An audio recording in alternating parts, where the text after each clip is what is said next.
You aren't lazy. You're possessed. You are currently a passenger in a body that is being piloted by a dozen different algorithms, none of which have your best interests in mind. In the next 25 minutes, I'm going to show you why your lack of discipline is actually a sophisticated form of neurological hijacking, and how one man broke the loop by doing something that felt like professional suicide. The invisible siege. The reason you feel exhausted despite doing nothing all day is that your brain is performing a high-speed marathon of context switching. We've been lied to. We've been told that the enemy of success is a lack of hustle. That's a comfortable lie because it suggests you just need to try harder. But the truth is more uncomfortable. You are trying plenty hard. You are using massive amounts of willpower just to stay afloat in a sea of noise. The problem isn't your engine, it's that your steering wheel is disconnected. You are working for a master you never met, chasing a dopamine hit that expires the moment you touch it. The architect of failure. Meet Elias. At 32, Elias was the definition of potential. He had the degrees, the notebooks full of million-dollar ideas, and a library of self-help books that could fill a small apartment. But Elias had a secret. Every morning, he would wake up at 6 a.m. with the intention of building his firm. By 6:05 a.m., he was checking the news to be informed.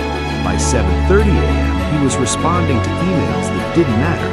By noon, he was so cognitively drained from making 1,000 tiny, meaningless decisions that the real work felt like climbing Everest. Elias didn't need a planner. He needed an exorcism.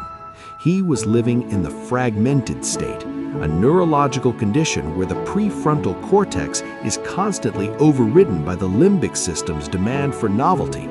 He wasn't lazy, he was distracted. And distraction is a far more dangerous predator than laziness, because distraction wears the mask of productivity. The counterintuitive pivot. One Tuesday, Elias did something irrational. He didn't buy a new productivity app. He didn't set a more aggressive alarm. He walked into his office, took his smartphone, and locked it in a timed K-safe for 12 hours. Then he disconnected his router and handed it to his neighbor. He sat in a silent room with nothing but a legal pad and a pen. For the first 2 hours, Elias felt a physical sensation akin to withdrawal. His skin itched, his brain screamed for a tab to open, a notification to pop, a quick check of anything.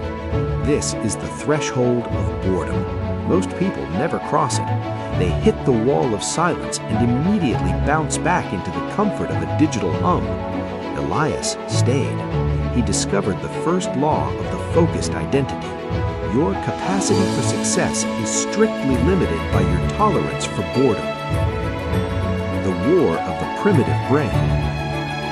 The system Elias began to build wasn't based on doing more. It was based on aggressive elimination. We operate under the delusion that we can ignore distractions. Neuroscience tells us otherwise. Every time a notification pings and you choose not to look at it, you use a unit of inhibitory control. You have a finite supply of these units per day. By 2 p.m., your willpower is empty, not because you're weak, but because you spent it all fighting 400 tiny battles against your phone. Elias realized that the elite don't have more willpower. They simply design environments where they don't have to use it. He moved from a resistance model to an architecture model. He stopped trying to be a person who resists the internet and started being a person who doesn't have the internet. The discomfort was immense. His colleagues thought he was unreachable. His friends thought he was going through something. But in that vacuum of silence, Elias produced more in 3 weeks than he had in the previous 3 years. The identity paradox. The shift wasn't just behavioral, it was ontological. Elias stopped saying, "I'm trying to focus," and started saying, "I am a deep worker." When you say you are trying to do something, you are signaling to your brain that the action is a foreign object, something you are attempting to graft onto your life. It creates friction. When you shift your identity, the behavior becomes an expression of who you are, rather than a chore you have to complete. But here is the contradiction. To become this new person, you must first be willing to be useless in the eyes of the modern world. You must be okay with being the last person to know about a trending news story. You must be okay with slow responses.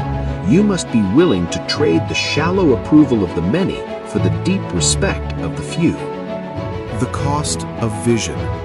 6 months into this experiment, Elias hit the plateau of isolation.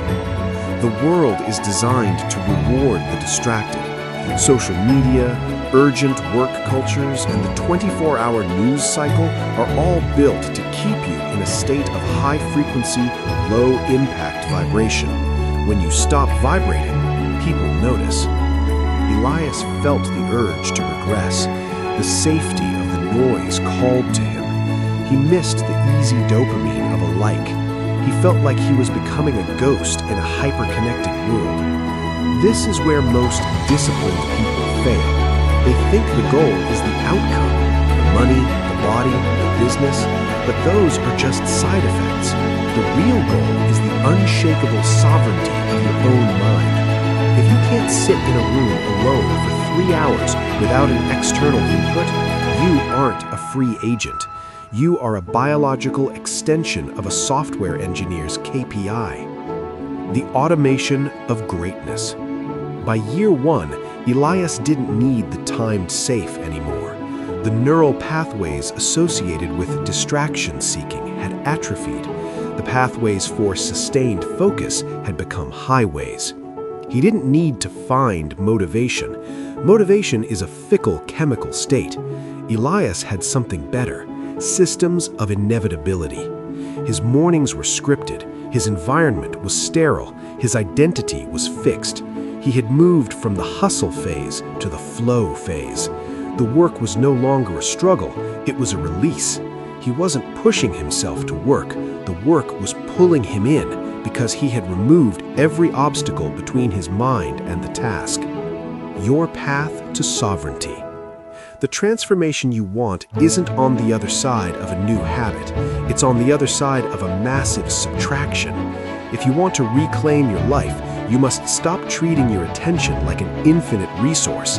It is the only currency you actually have. Every time you scroll, you are paying a billionaire with a piece of your future.